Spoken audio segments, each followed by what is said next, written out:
Bom dia, amados irmãos, graça e paz da parte de nosso Senhor Jesus Cristo. Estamos hoje nos preparando para estudarmos juntos a lição número 9, que vamos tratar exclusivamente do assunto a música no culto. Temos estudado ao longo desse mês, desses últimos 2 meses, a revista Teologia do Culto. E estamos hoje na lição número 9. Vamos abrir as nossas Bíblias, vamos prestar um culto de adoração a Deus através do estudo da sua palavra. Como o assunto é música, eu quero convidar você, estudante, aluno da EBD, a se deliciar com uma música que vem do outro lado do mundo. Preste atenção nessa música e depois vamos interpretar um pouco, estudar um pouco mais a respeito deste assunto, a música no culto.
Que linda música, não acha?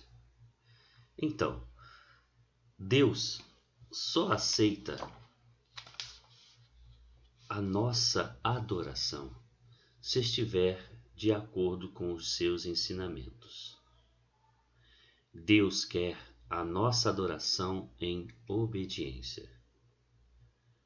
Precisamos ter muito cuidado com nossas atitudes e oferecer a Deus um culto onde a palavra de Deus, a música, a oração e todos os demais elementos que compõem o culto estejam em consonância, afinados com a palavra de Deus.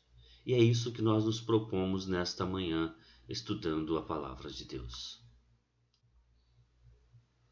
Eu convido você a lermos juntos o Salmo de número 150. Este salmo maravilhoso que encerra o livro de Salmos, mas não poderia ser da maneira mais bonita. Então vamos juntos ler o Salmo de número 150. Aleluia! Louvem a Deus no seu santuário. Louvem-no no seu poderoso firmamento. Louvem-no pelos seus feitos poderosos. Louvem-no segundo a imensidão da sua grandeza.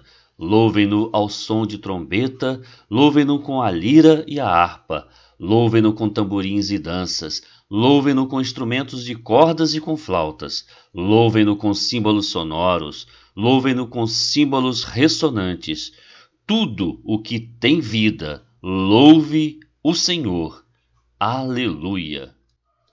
Nada melhor do que começar uma aula sobre a música sacra do que conceituar o que é música. Então, vamos um pouquinho à frente. Existem diversas definições ou diversos conceitos sobre o que é música. Mas eu vou seguir um caminho aqui, não dizendo que eles, afirmando pelo menos que ele está certo ou é único, mas que é um entre tantos outros. Diz-nos assim o conceito ou a definição do que é música. Música é a combinação de ritmo, harmonia e melodia, de maneira que possa ser agradável ao nosso ouvido. Este é um sentido normal, mas num sentido amplo do conceito, nós podemos dizer que é uma organização temporal, ou seja, dentro de um espaço de tempo, entre o que é som e o que é silêncio, ou seja, as pausas da música. Não, se for um som único, ele não é música, mas havendo intervalos de tempo maiores, menores, duração dos sons por um tempo maior ou menor, e intervalos de tempo, aí sim nós conseguiremos entender um princípio musical. E sendo específico, num aspecto bem restrito, a música é a arte de coordenar, ou seja, é uma arte, é um princípio de arte, de coordenar e transmitir efeitos sonoros, harmoniosos e esteticamente válidos, podendo ser transmitidos através da voz, como também de instrumentos musicais. Então este conceito nos faz mergulhar um pouco mais fundo no que nós vamos estudar nesta manhã. Primeiro, vamos entender que a música ela combina ritmo, harmonia e melodia, que ela possui tempos, momentos, duração, intensidade, e também que nós possamos entender que música, o conceito de música, ela é uma arte. E esta arte, aplicada ao culto, ela se torna uma música sacra. Nós entendemos, através de estudos, de pesquisas a respeito do tema, que a música tem funções na sociedade em que nós vivemos e em qualquer outra sociedade nesse mundo, não só a nossa aqui, mas na ocidental, nossa sociedade ocidental, mas na oriental tem a sua influência. E estou listando aqui 10 funções musicais sobre a sociedade. Então, primeiro que ela é uma expressão emocional, ou seja, ela transmite emoção. A música tem a capacidade de nos emocionar e expressar a emoção através do seu intérprete. Ela nos dá também um prazer que é chamado de estético, ou seja, é o belo, o prazer pelo belo, pela sua beleza, aquilo que nós entendemos como beleza através dos nossos ouvidos. A música também, ela diverte, ela tem a capacidade de nos divertir, de nos entreter durante a sua execução. Ela também é uma forma de comunicação. Nós podemos comunicar uma mensagem, e isso é muito usado através da publicidade, através da mídia que joga ao ar, joga no sentido positivo, é claro, coloca no ar peças musicais ou peças de publicidade com fundo, com conteúdo musical que comunica um fato, comunica uma mensagem, comunica um despertar de interesse. Ela também é uma representação simbólica, porque ela pode nos mostrar através do ritmo, da composição da melodia, algo que pode simbolizar um momento. Muito disso podemos ver no hino nacional, por exemplo. Ele é uma representação simbólica de civismo. Tá? A música também tem a capacidade de promover uma resposta física. Quem nunca se flagrou aí ouvindo uma música com o pezinho lá balançando, batendo, com a mão balançando, com a cabeça para um lado para o outro? Então é uma resposta física também. É um reforço da conformidade às normas sociais, porque a gente consegue entender através da música a capacidade de ver normas, regras, políticas sociais sendo transmitidas através dela. Ela reforça um comportamento. E às vezes até mesmo é contra a contracultura que é expressa pela música. Durante os momentos de ditadura, nós vimos várias músicas que, na sua subjetividade, eram contra o momento em que se vivia. Ela também serve como, ou ela é, na realidade, uma validação de instituições sociais e também religiosas. A música sacra marca uma instituição religiosa, ela é usada dentro do ambiente religioso.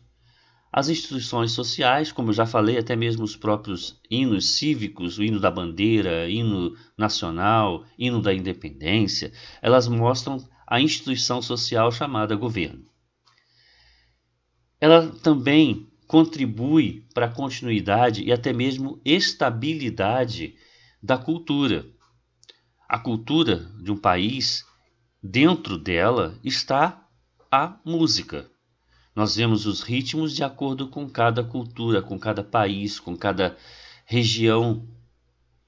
A música que se toca na Índia, na China, não é a mesma música que se toca no Brasil, no Paraguai, no Chile, na Argentina.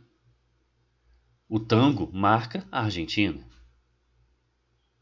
É um ritmo que caracteriza o povo argentino, o portenho. Ele está caracterizado, a cultura está caracterizada por esse ritmo.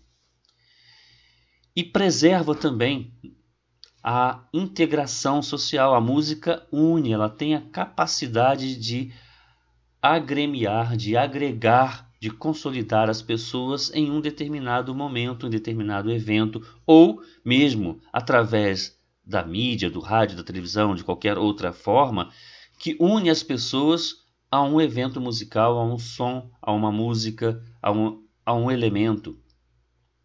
Então essas são as funções musicais. Depois de conceituarmos música, entendo que não poderíamos falar mais e melhor sobre a música sacra de nossos dias sem conhecer um pouco mais da sua história. E eu gostaria de convidar você, eu quero convidar você, na realidade, a penetrar um pouco na história, uma breve história da música sacra, desde a igreja primitiva até os nossos dias. Que tal mergulharmos um pouco mais na história para entendermos melhor os nossos dias? Pouco se sabe a respeito da música sacra na igreja primitiva.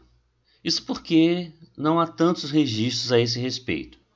Mas podemos entender que a igreja era originariamente formada por judeus.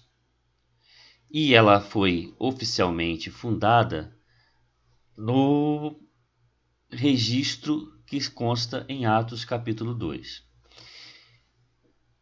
Haviam muitos discípulos judeus na igreja primitiva, logo após na sua fundação oficial.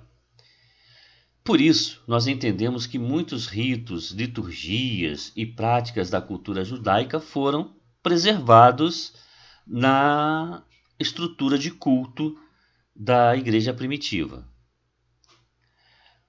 Mesmo com todos os esforços, a cultura judaica era muito forte.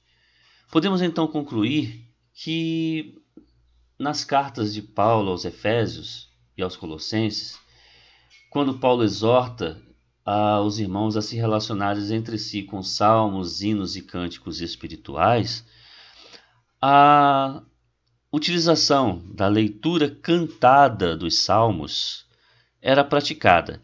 E eu quero te convidar a ouvir um salmo especificamente em hebraico, traduzido, é claro, para você poder acompanhar como deveria ser, ou como poderia ser, uma das formas de melodia, de música no culto da igreja primitiva.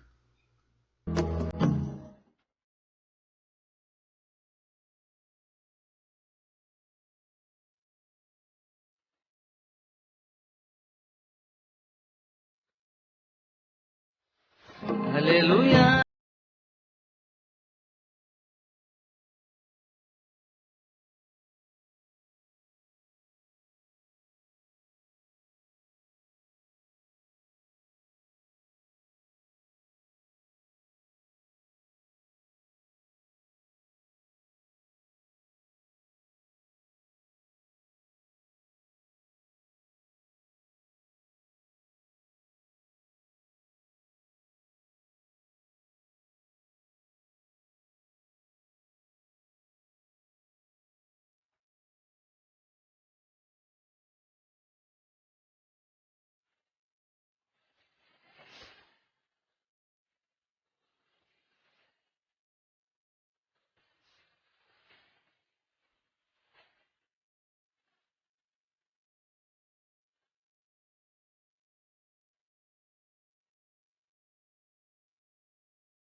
Com a promulgação do Edito de Milão, isso falando a respeito da música na igreja da Idade Média, nós vamos nos deparar com Constantino dando a liberdade de culto para os cristãos.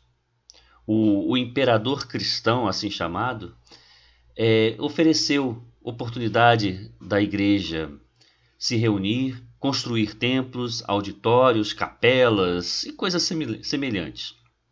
A igreja deixou de se reunir em cavernas, em sepulturas, e passou a se reunir em templos. E passa então a ter uma organização litúrgica.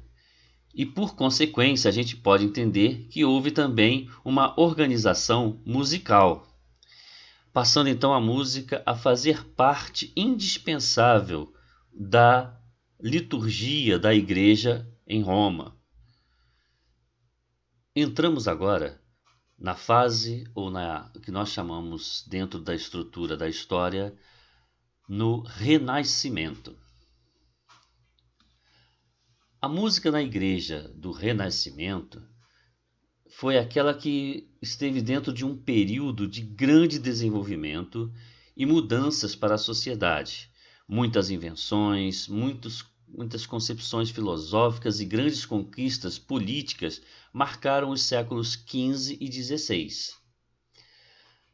Podíamos ver também a grande preferência pela música vocal, ela continuava, mas novos instrumentos foram inventados, outros mais antigos foram aperfeiçoados, o que influenciou a prática musical nas igrejas.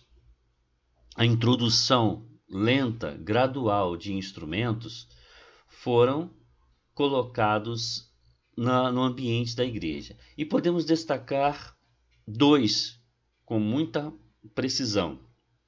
O primeiro deles foi o órgão, introduzido, um invento recente e colocado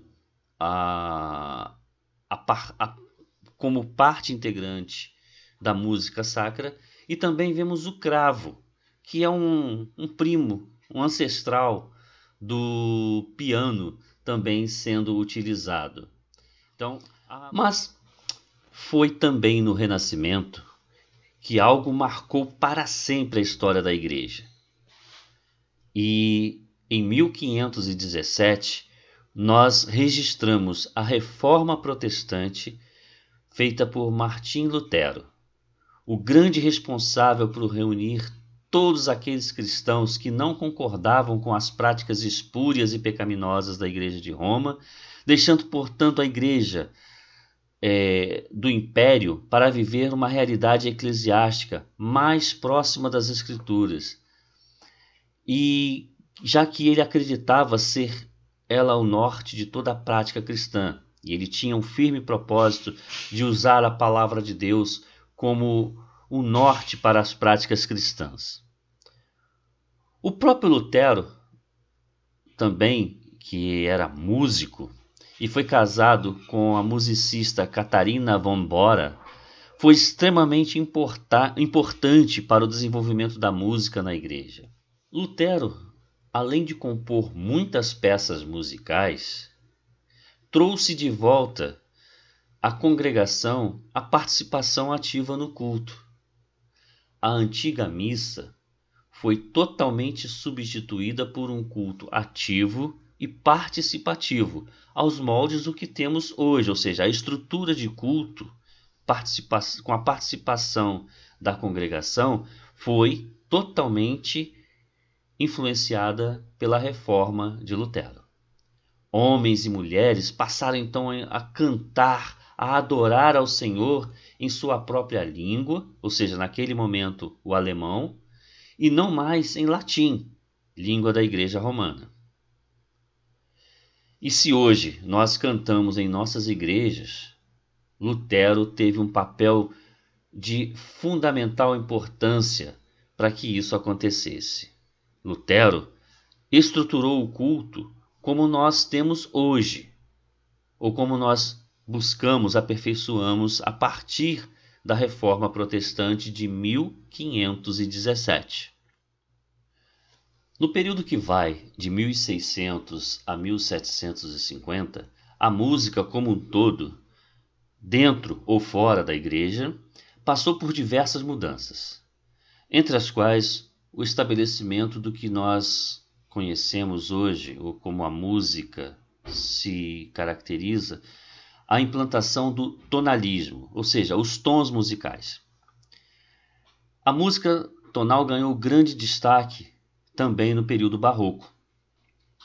E a gente pode fazer uma comparação entre o que aconteceu na Idade Média, no período anterior que nós falamos, onde o Deus era o centro do universo, e ele foi questionado, o Renascimento questionou isso, o mundo passou a questionar a centralidade, e principalmente por ser ela representada pela Igreja Romana. Naquele momento, houve a implantação ou surgimento da Reforma Protestante. Porém, no Barroco, que nós estamos agora vendo, em tudo se via a constante oposição entre luz e trevas, Deus e o diabo, céu e inferno. dentre outros exemplos. Isso se refletia também na música. Chegamos ao período clássico, na era da música clássica, e entendemos que nesse período as grandes orquestras ganharam muito destaque e a música instrumental cresceu muito. Óperas, sonatas surgidas no barroco tornaram-se ainda mais utilizadas durante esse período. Foi no período clássico que pela primeira vez a música instrumental superou a música vocal em nível de importância, sendo o piano, instrumento recém-inventado, largamente utilizado pelos compositores do período. A rigidez de estilo e forma também foram marcadas indelevelmente pelo momento histórico que trouxe à tona a chamada sinfonia, que era na realidade uma sonata para orquestras. O concerto, que contava com o célebre momento da cadência tocada por solistas, e ainda a ópera, por quem compositores do período tinham muita preferência. Tendo em vista a grande influência do iluminismo sofrida nesse momento histórico, o pensamento racional era bastante valorizado, e assim os compositores, mesmo ainda compondo obras para o meio eclesiástico, como as missas de Mozart, por exemplo, adquiriram enorme destaque e expressão no meio secular, o que também aconteceu durante a era romântica da história da música. Como compositores do período podemos citar Joseph Haydn, Wolfgang Amadeus Mozart e Ludwig van Beethoven, que assim como Bach, adentrou o período seguinte da música.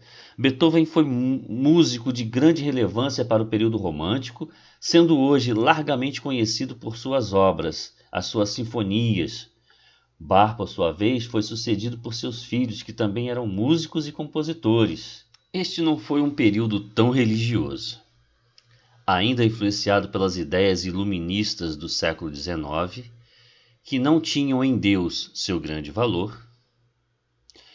Por isso, nós não vemos tantos registros na história da música de obras cristãs. Vemos sim relatos sobre imensas produções das óperas de Wagner, de Strauss, mas pouco se vê sobre a música na igreja. Contudo, não podemos jamais deixar de mencionar que a grande maioria das obras presentes nos inários utilizados ainda hoje em muitas igrejas, como a harpa cristã, o cantor cristão e o atual HCC, foram compostos durante períodos clássico e romântico.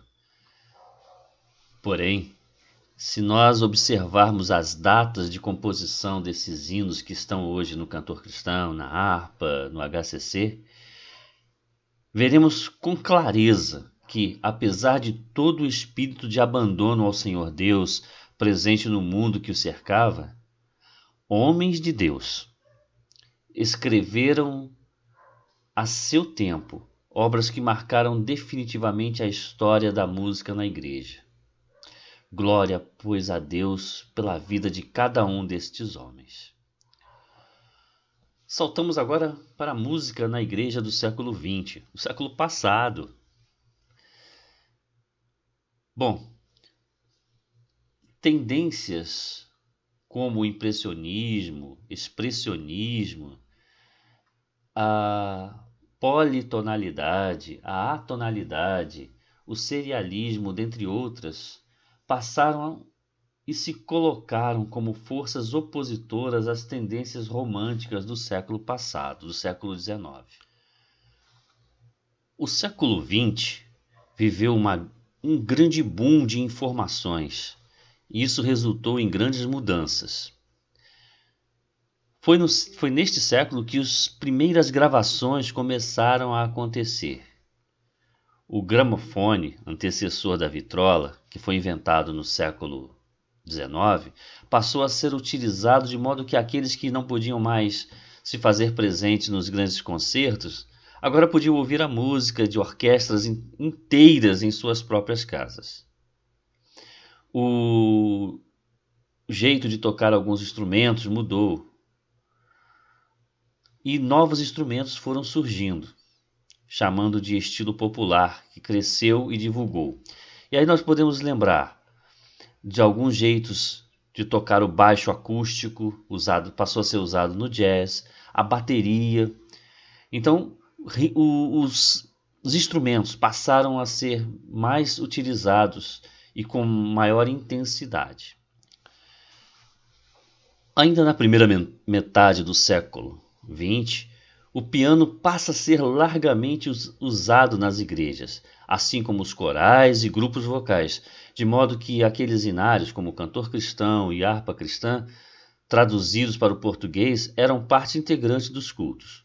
O cantor cristão, publicado pela primeira vez em 1891 e sucedido por diversas outras novas edições, foi o primeiro inário oficial das igrejas batistas no Brasil. A harpa cristã, por sua vez, foi lançada em 1922, sendo o inário oficial da Igreja Assembleia de Deus. Diante de tudo isso, não podemos jamais deixar de citar a enorme contribuição de homens de Deus, tanto na tradução dos hinos estrangeiros como na composição de outros, já compostos em português diretamente. Os que mais possuem letras ou traduções do cantor cristão, por exemplo, são Salomão Luiz Ginsburg, William Edwin Eitzminger, Henry Maxwell Wright, Manuel Avelino de Souza e Ricardo Pitrolx. Estes homens serviram a sua geração de tal maneira que, ainda hoje, muitos desses hinos são cantados e tocados ao redor do mundo, principalmente em igrejas mais tradicionais na sua forma de culto. Ainda no século XX, nos anos de 1950, surge na Alemanha a chamada música eletrônica. Microfones que antes já existiam são ainda mais utilizados e aperfeiçoados. Os geradores eletrônicos de som, que a gente conhece hoje como amplificadores, passaram a ser usados no fazer música, o que transformou muito a música praticada daí em diante. É a partir desse ponto que novos instrumentos vão surgindo, bem como novas maneiras de tocar, cantar, compor. Surge então a guitarra elétrica, os órgãos eletrônicos, os sintetizadores e teclados que hoje nós conhecemos muito bem. E eles permitiram então diversas alterações nos sons e na estrutura das músicas. Entretanto, no meio eclesiástico, essas mudanças sofreram a princípio uma grande resistência. No Brasil, por exemplo, muitas igrejas rejeitaram o uso de instrumentos como bateria e a guitarra elétrica, afirmando serem instrumentos do diabo. Isso porque os tais instrumentos eram largamente utilizados na música secular, o que gerou então uma grande rejeição. Porém, não se atentou o fato de ter sido, por exemplo, o piano largamente utilizado nesse período. Foi um instrumento que foi muito utilizado em cabarés, para utilizar em outros meios paralelos à música sacra.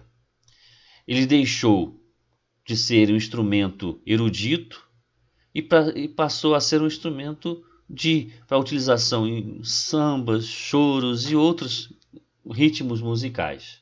Nos anos 70, surgiram os grupos como Rebanhão, Vencedores por Cristo e grupos Logos, que foram os pioneiros no uso desses instrumentos na música eclesiástica. Eles foram grandes influenciadores e estimuladores da busca pela qualificação técnica dos músicos nas congregações, nas igrejas espalhadas pelo Brasil. Através de suas incursões, das suas visitas, das suas viagens a várias igrejas, eles fizeram a divulgação desse novo estilo musical para o culto, para a adoração. Eles utilizaram a guitarra elétrica, a bateria, o baixo elétrico e praticaram então essa música contemporânea dentro das igrejas. Já na década de 80, surgem os grandes produtores de música gospel. Aliás, esse termo foi originalmente criado para se referir a um tipo específico de música cristã norte-americana, mas que tem sido utilizado para se referir à música cristã atual. Começaram a investir em cantores e músicos, e quando eu falo investimento é financeiro mesmo. A princípio, esses cantores e músicos eram evangélicos, mas também foram incluídos mais à frente os cantores católicos, contribuindo significativamente para o crescimento da indústria fonográfica do gênero, que hoje é a maior em termos de arrecadação, em termos de resultados. Com o surgimento do neopentecostalismo, já nos anos 90, vão surgindo os primeiros sucessos internacionais da música gospel brasileira. O chamado rock cristão vai ganhando espaço e grupos como Oficina G3, Catedral, Fruto Sagrado, entre tantos outros, vão também sendo apresentados ao público. Nessa mesma estrutura do final do século XX, do século passado, vemos que o samba, o pagode, o forró, o hip hop e tantos outros, a princípio rejeitados, passam a integrar a chamada música gospel, o que mais uma vez influencia a música praticada dentro de algumas igrejas, já que alguns de seus membros admiram esses artistas de renome da música secular, são por eles influenciados e tensionam praticar a música que eles praticam nas suas próprias comunidades religiosas. E aí vale uma crítica, uma reflexão quanto a isto, quanto a ritmos que nós utilizamos hoje. Chegamos, enfim, ao nosso século, ao século XXI, um século que se inicia com uma música cristã completamente diferente daquela praticada na virada do século anterior. Nós encontramos os chamados ministérios de louvor no Brasil e no mundo se tornando famosos, e até mesmo no meio secular. Hoje é comum você vê-los em programas de televisão, em apresentações mistas entre grupos comuns de música, e são incluídos os cantores, os grupos gospel no meio, e passam então a ter expressividade. E aí a minha pergunta é: que rumo tomaremos nas próximas décadas? Queria eu saber, poder responder. Mas as grandes transformações que nós observamos na história da música eclesiástica nos provam que há uma necessidade central, há uma busca incessante, independente do ritmo, independente do instrumento que se usa.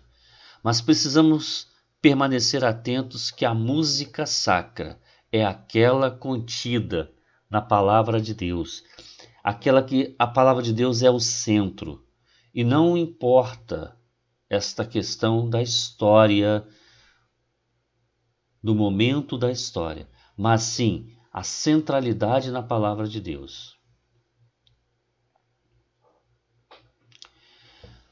E eu quero deixar aqui uma reflexão que está em 1 Coríntios, capítulo 10, versículo 31, com um adendo, que diz o seguinte: que quer comamos, quer bebamos, e aí um adendo, quer toquemos ou cantemos, devemos fazer tudo para a glória de Deus, e que Ele nos ajude nesse desafio que nós temos diante de nós em relação à música no nosso culto.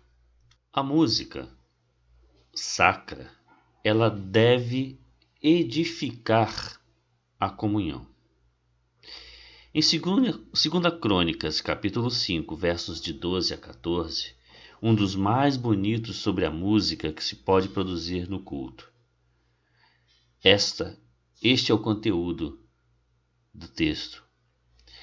A música tem a tarefa de gerar unidade na diversidade dos participantes do culto. A música congregacional, ela deve ser uma oportunidade de unir as vozes para expressar um sentimento, uma esperança, uma gratidão para todos que estão ali no culto. A música é um dos meios mais eficazes para realçar a proclamação no culto. Versículos bíblicos, confissão de fé e de confiança em Deus, incluindo apelos para se tomar decisões, devem fazer parte do conteúdo das letras das músicas. E por meio dela, alcançar profundamente a cada um de nós, a cada ouvinte, a cada receptor da palavra musical. A música, ela precisa motivar as pessoas, dar um motivo para louvar, dar um motivo para cultuar. Se você quer alcançar um jovem, não gaste dinheiro com propaganda, escreva uma música. Se você quer motivar um crente, escreva uma música de adoração, de louvor, contendo exclusivamente a palavra de Deus. Quando dizemos que a música tem função terapêutica, é muito interessante porque a música ajuda na cura das pessoas. A musicoterapia, ou tratamento baseado na música, é hoje muito utilizado por médicos, por algumas medicinas, alguns estilos de medicina, até mesmo para quem está muito tempo internado. Nós temos algumas funções de visitas ordenadas nos hospitais que utilizam a música, o canto, para melhorar a energia das pessoas, até para curar mesmo. Nós vemos na história bíblica Saul, que nas suas crises exigia a presença de Davi com a harpa para tocar para ele, para que ele pudesse se acalmar. O mais profundo do seu íntimo era tratado pela música. Se você está doente, se você está com alguma enfermidade, busque músicas com inspiração, músicas de louvores e adoração que inspirem você, que promovam você, te envolvam totalmente e podem te ajudar bastante na questão do tratamento da sua doença. Não substitua remédio, não substitua o médico, porque eles são orientações de Deus, são indicações de Deus. Mas use a música como uma forma de tratar a sua angústia, a sua ansiedade, a sua dor. A música tem essa propriedade. A boa música. A música deve servir para a edificação do povo. A música tem uma função chave. A sua formação cristã, ela é capaz de consolar, de incentivar, libertar. As pessoas sem o dom musical conseguem sentir a força edificadora no canto congregacional, mesmo que ela esteja só ouvindo. Às vezes somos tocados, e deveria ser, na maioria das vezes, se não todas as vezes, sermos tocados por esta música agradável, por esta música que é de louvor e adoração a Deus, mas que nos edifica enquanto pessoas, enquanto crentes, enquanto seres humanos. Este é o papel da música, nos edificar, nos construir diante de Deus, diante das situações. Assim a música faz. Um outro ponto importante que quero chamar a sua atenção e quero comprovar isso para você, é que só o homem ou a mulher que morreu com Cristo pode pregar a cruz de Cristo. Louvor é tudo aquilo que nós fazemos como resultado do nosso reconhecimento de quem é Deus, do sacrifício de Cristo na cruz por mim e por você. Adorar é curvar-se diante do Eterno, prostrar-se reconhecendo os seus atributos em completa submissão. Louvor não é exaltação pessoal, mas submissão. Louvor é o resultado da constatação, do reconhecimento dos atributos de Deus. Ele é o Deus único, digno, onipotente, onipresente, onisciente, trino, verdadeiro, justo, benigno, misericordioso. Reconhecendo assim, nós estaremos agindo em direção ao outro e em nome do Senhor. Quero te convidar, por alguns instantes, a ouvir, a assistir uma música que toca profundamente nos nossos corações. Fique atento, ouça e sinta profundamente no seu coração este canto de louvor e adoração ao nosso Deus. Concorda comigo? Chorou comigo também? Se emocionou comigo nesta música? O louvor é a nossa adoração em ação. Porque louvor é adoração em ação de graças, é confissão de pecados, é confissão de fé. Tudo isso pode ser feito em silêncio, lendo, meditando, recitando a palavra, orando e testemunhando. Mas fazê-lo com louvor e adoração, com música, é lindo. Essa expressão é maravilhosa. Com os nossos cânticos, com o nosso louvor e adoração, ensinamos, doutrinamos, consolamos, proclamamos as verdades a respeito de Deus e a respeito da sua palavra. Quando cantamos, estamos orando juntos. Dizemos ao Senhor das nossas necessidades e tribulações. Dizemos ao Senhor do nosso amor por Ele. Como já estudamos em alguns estudos atrás, em João 4:23, diante da mulher samaritana, vemos que o Pai procura por verdadeiros adoradores que o adorem em espírito e em verdade. Louvor é o resultado da nossa adoração. Para adorar, louvar e cultuar, o ser humano precisa ser nascido de novo. Lembre-se de Nicodemos.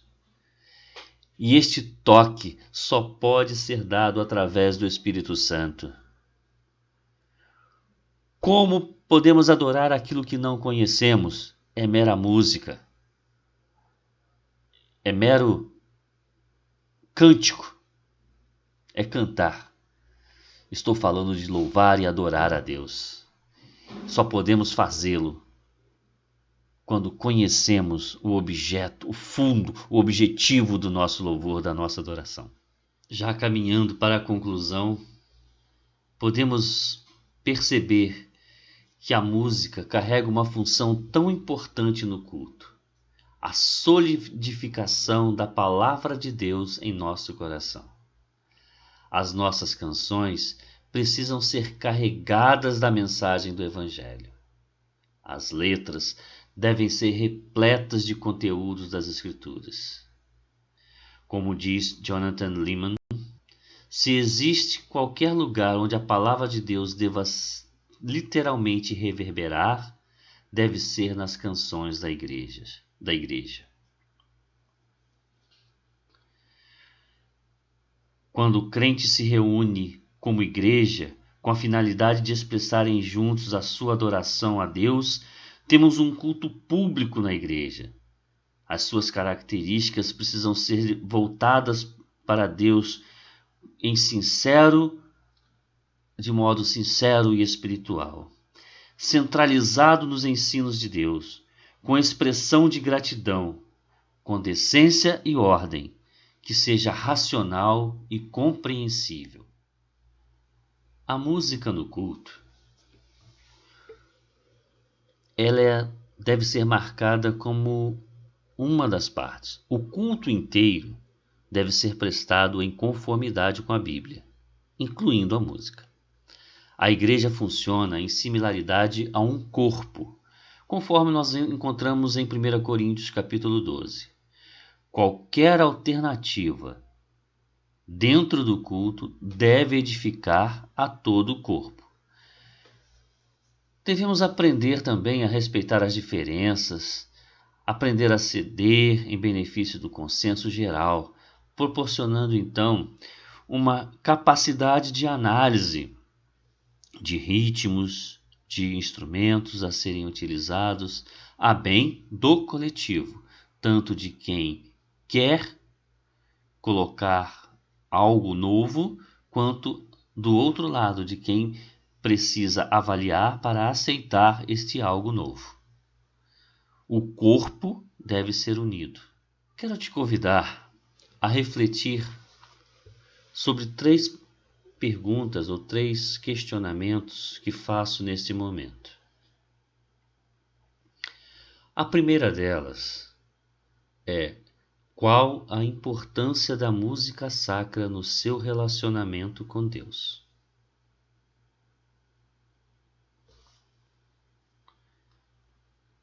A segunda reflexão é: quando um estilo de uma determinada música sacra não é exatamente como você acha que deve ser, qual a sua reação? Você é capaz de, mesmo assim, adorar a Deus por meio da mensagem cantada?